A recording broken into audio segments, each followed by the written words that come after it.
Хазбулла, что ты сможешь сделать? Хазбулла, слышишь? Хазбулла, Хазбулла, подожди. Хазбулла.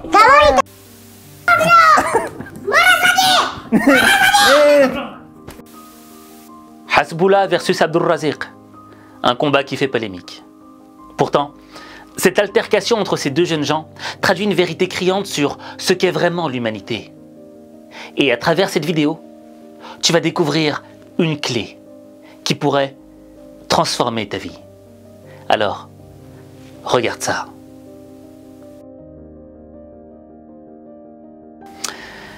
Alors, Hasbullah et Abdulrazik, ce ne sont pas des jeunes enfants, ce sont des adultes. Et ce ne sont pas des nains non plus. Au fait, ils ont une insuffisance hormonale qui bloque leur croissance. C'est un petit peu comme le petit Mayombo. À 26 ans, le Gabonais est donc devenu une star de la toile. Sketch, musique, tout semble lui réussir. Le mini des Mimi, Petit Mayombo se décrit lui-même comme cela. Faire de sa malformation une force, c'est le défi relevé par l'artiste. Le Mimi des Mimi, c'est ce petit personnage qui n'est d'autre que moi-même en personne et que je reflète de la mignoncité du point de vue où, lorsque je suis dans un rayon de magasin, lorsque je suis dehors, il n'y a que moi que l'on voit. Il est vraiment mignon ce petit Mayombo, non? Et Hasbullah et Abdulrazik, eux aussi sont très mignons. Mais ils se sont rencontrés dans le cadre d'un futur combat. Alors, je comprends pas le russe, je comprends pas leur langue, mais je comprends le langage humain. Et avant de te dévoiler la clé qui pourrait transformer ta vie, je te propose qu'on analyse cette altercation. Пожалуйста, не начинай. Прямо сейчас хочешь подраться? Пожалуйста, не начинай. Вот я сейчас у тебя в гостях. Ты хоть один раз приедь в Таджикистан, и мы тебе покажем его. Что ты сказал? Ну попробуй ударить, попробуй. Иди сюда. Садись. Иди сюда, я сказал. Садись. Иди сюда, я сейчас сожру тебя. Пацаны. Хазбулла, пожалуйста. Хазбулла, он гость. Хазбулла, он гость, садись. Хорошо, садись, Хазбулла. Я его не ударил, потому что он гость месяц Рамадан. Потому что у Разапорки есть он. Да, сегодня... Успокойся тогда. Что ты начинаешь истерить? Успокойся. Хазбулла. А что там мне говорю? Хазбулла, по-братски, что ты? Слышишь? Ты сейчас позоришь Дагестан, ты это понимаешь? Ты позоришь. Отпусти его, отпусти. Что он скажет? Что он сделает? Отпусти его. Что он скажет? Что он сможет сделать? Хазбулла, что ты сможешь сделать? Хазбулла, слышишь? Хазбулла, по-братски. Эй, садись. Хазбулла. А что ты оставил меня такой? Эй. Он с ума играет. Абдулразик, успокойся. Пускай не марашит. Абдулразик. Все. Подожди. Все. Эй, подожди. Все будет в клетке, пацаны. Абдулразик, успокойся. Говори. Хазбулла. Говори. Хазбулла, подожди. Хазбулла. Говори. Не. Не. Собака. Сопляки. Это означает собака, ты понял? Щенок вообще глаза закрыла. Отпусти. Сюда иди. По-братски, подожди. Оставь. Хазби, по-братски. Оставь мне говорю. Оставь, я сяду. Я с тобой общаюсь по-братски только потому, что Тамаев меня попросил. Только из уважения к нему. Я бы знал... Хазбулла. Говори. Хазбулла, подожди. Хазбулла. Давай. Не. Я сопляк маленький. Не. Абдулразик. Баба, пусть дай канал микрофон. Хазбулла, успокойся. Давай. Все. Ты что на публику мафигаешь? Оставь меня вымораживаешь. Иди сюда. Эй, я тебя с радостью оставил. Да, иди сюда, приходи, давай. По-братски. Иди сюда, я говорю. Успокойся. Хазбулла. По-братски. Ой. Хазбулла, по-братски, успокойся. Подожди. Я не оставлю, я не оставлю. Хазби. Все, Хазбулат. Успокойся, завтра поговорим. Клянусь Аллахом, если ты дотронешься до меня, я тебя порежу на куски. Обещаю тебе. Брат, по-братски оставь, да? Успокойся, брат. Не-не-не, Абдураз, сиди, не надо. Сядь и успокойся, после конференции поговорим. Пускают, поэтому ты так истеришь. Успокойся, потише. После конференции выйдем, поговорим на любую тему. Хочешь, подеремся. После конференции веди себя адекватно. Знай одно, если ты хоть пальцем дотронешься, отсюда выйдет твой труп. Ты понял меня? Все.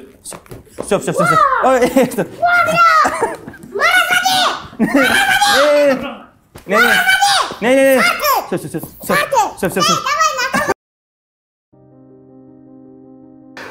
Bon, on va pas se mentir.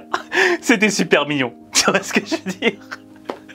Quand tu les vois se battre avec leurs petits bras, etc., tu vois, l'autre il met des coups de pied, tu vois, il frappe l'animateur. Mais tu dis, mais Hasboula, c'est un fou dans sa tête, tu vois. Et quand tu vois Abdulaziz s'énerver, devenir tout rouge, je veux dire, c'est trop mignon, quoi, tu vois. Et on leur pardonnerait tout. On leur pardonnerait tout parce qu'ils sont tellement mignons et que dans le fond, on se dit que le fond de cette bagarre entre eux n'a pas de sens. Ça en vaut vraiment pas le coup. Tu vois ce que je veux dire? Mais lorsqu'on change d'échelle, lorsqu'il ne s'agit plus de personnes qui ont l'air d'enfants, mais de personnes qui ont l'air d'adultes, la donne change.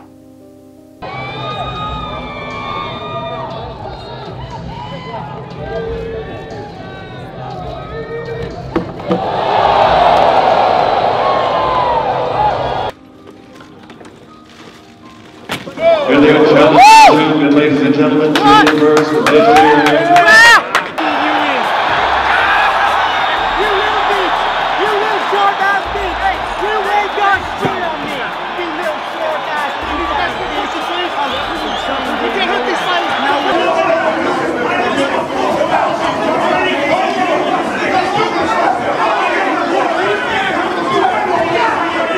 the world's most famous arena, New York City.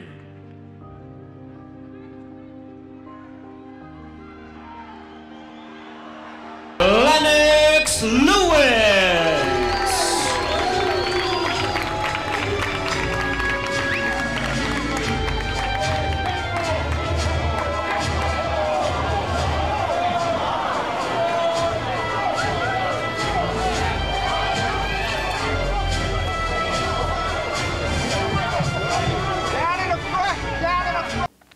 Alors tu le vois dans cette séquence, l'échelle est différente. Là, au début, on avait affaire à deux petits jeunes hommes qui étaient trop mignons et tout petits, et t'as envie de leur tirer les joues. Et à côté, t'as affaire à des gens qui sont adultes. Et ça rigole moins. On prend plus les choses au sérieux. Mais pourtant, bien que d'un point de vue superficiel, d'un point de vue extérieur, d'un point de vue de la surface, les choses sont différentes. Le fond est le même. C'est que l'origine de cette tension est la même. Et c'est ce qu'on va comprendre maintenant. Au fait, le dénominateur commun entre le combat de Abdulaziz et Hasboula et entre les adultes, c'est quoi? C'est que, dans le fond, les personnes sont touchées. Les égos sont touchés. On se sent insulté. Et quand on se sent insulté, souvent la réaction qu'on a, c'est quoi? C'est de se dire « Je vais bomber le torse et je vais te faire peur ». Pourquoi? Parce que je veux que tu me respectes. Je veux être respecté. Et très souvent, on se laisse piloter par nos émotions. Parce qu'à partir du moment où on commence à crier, où on commence à vouloir se battre, c'est plus le côté rationnel qui l'emporte chez nous. C'est l'émotion qui nous pilote. Vous êtes faux cul, quand même. Fondamentalement vous avez deux représentants de la République en marche. Mais prenez la parole, prenez la parole pour vous exprimer. Ce n'est pas la présence qui compte, c'est ce qu'on dit. Allez-y. Tu es trop. Ah bon, ben je m'en vais. Alors, on me l'a déjà dit. On me l'a déjà dit. Monsieur Collard, s'il vous plaît, messieurs. Allez, je suis de trop. Messieurs, au moins les vieilles guenilles, les faux culs de la politique, ceux qui ont dit que l'élection était un piège à con. S'il vous plaît, monsieur Collard, il n'y a Collard, Monsieur Collard, je ne vous... Monsieur Collard, allez, Monsieur Collard, oui, c'est insupportable, c'est insupportable, coupez-leur le micro, c'est insupportable, Monsieur Collard, Monsieur Collard, vous êtes... Monsieur Collard, vous n'êtes pas autorisé à insulter... Monsieur Collard, vous n'êtes pas autorisé à insulter quiconque sur ce plateau. Ce vendu à Macron... Monsieur Collard... Et tu vois, c'est doublement négatif lorsque c'est l'émotion qui te pilote dans ce genre de situation. Pourquoi ? Parce que toi, dans un premier temps, tu as envie d'être respecté. Tu as envie d'insuffler la peur à ton adversaire. Mais tout ce que tu fais, c'est le contraire. Tu insuffles encore plus de haine chez ton adversaire, qui lui aussi veut bomber le torse et se faire respecter par toi. Et dans le fond, en fait, on a deux feux qui s'alimentent et qui ne font que grossir, jusqu'à arriver à une tension extrême, et après c'est le drame.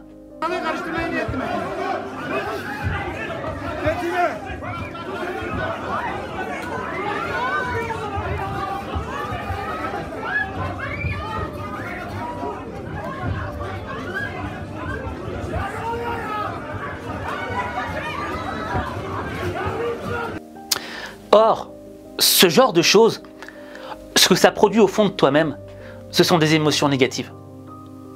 Et t'en ressors pas gagnant. Pourquoi? Parce que premièrement, tu es rempli d'émotions négatives à l'intérieur de toi et il te faudra du temps pour retrouver tes esprits, parce que ce sont les émotions qui t'ont piloté et pas ton esprit. Et dans un deuxième temps, là où tu perds aussi, c'est dans le fait que ton objectif était de te faire respecter, mais tu as juste insufflé plus de haine. Et ça va créer encore plus de ressentiment. Et dans le fond, personne ne gagne. Tout le monde perd. Or, il y a un autre moyen de se faire respecter. Une astuce qui marche à tous les coups. Et tu vas la découvrir maintenant. Ce que tu vas voir maintenant, c'est une séquence où Tom Cruise a été interviewé par un journaliste qui a été trop loin, qui cherchait à le titiller. Et regarde comment a réagi Tom Cruise.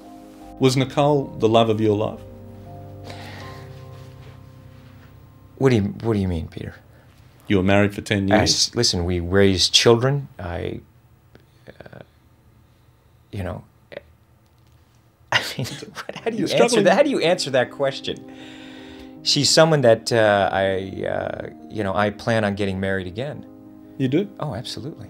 Yeah. And having kids? Absolutely. But Nicole was a major part of your life and a love of your life at the time. I loved Nick very much. There's no question. Would you like Nicole to remarry? Yes. I want Nicole to be happy. That's what I want. And do you have a relationship where you talk, it's a parenting relationship, and talk professionally about each other's work? Listen, here's the thing, Peter. Yeah. You're stepping over a line now. You're stepping over a line, you know you are. I suppose they're questions, Peter, that people want to know. Peter, you want to know.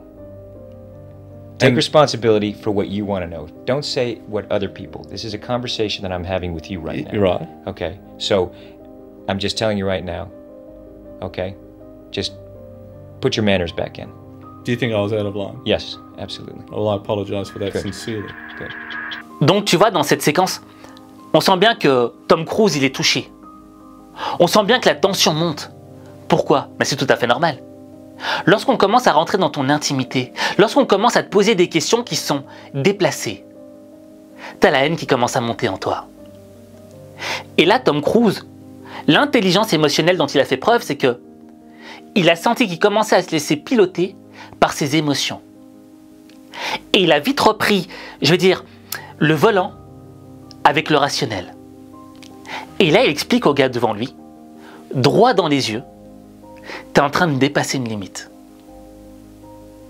Et il le dit avec courtoisie, avec diplomatie. Il ne cherche pas à faire peur à l'autre.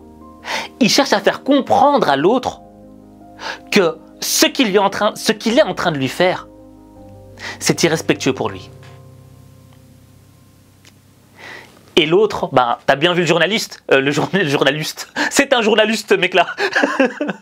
Non, t'as bien vu le journaliste, il s'est couché, quoi. Il a dit, ok, je m'excuse. Bon, même si on sentait que les excuses n'étaient pas totalement sincères.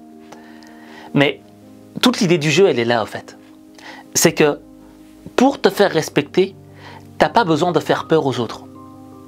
Ce que tu as besoin, tout d'abord, c'est de couper l'attention pour être piloté par le rationnel, par la tête, et non pas par les émotions.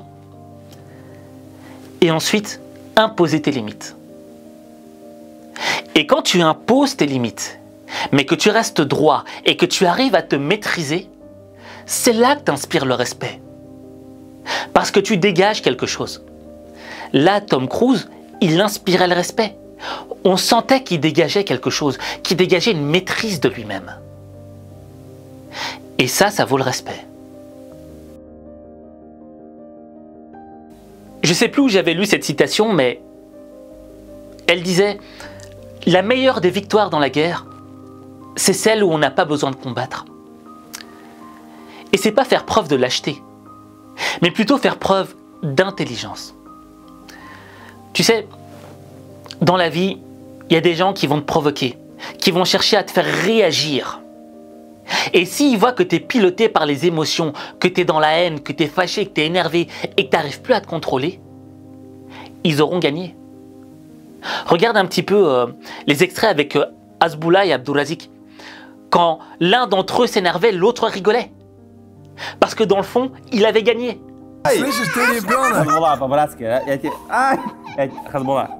Ну-ка, подойди, подойди. Ты так много разговариваешь? Хазбулла, я понимаю все. Хазбулла, я понимаю все. Хазбулла. Успокойся. Успокойся, Абдурозик. Курица! Отпусти, я сказал. Я съем его сейчас, отпусти. Et quand on était petits, tous, on faisait ça. On cherchait à énerver l'autre et ça nous faisait rire parce qu'on avait gagné. Celui qui gagne, ce n'est pas celui qui est piloté par ses émotions, mais celui qui arrive à maîtriser ses émotions. Et donc, je voudrais que tu écrives en commentaire « Je suis le maître de mes émotions. Je suis le maître de mes émotions. » Être le maître de ses émotions, dans le fond, c'est diriger sa vie dans le sens que l'on veut. Diriger sa vie sur le chemin de ses objectifs, de ses rêves. Et ça, c'est la clé qui peut transformer ta vie. Parce que ta vie, il n'y a que toi qui peux la changer. Il n'y a que toi.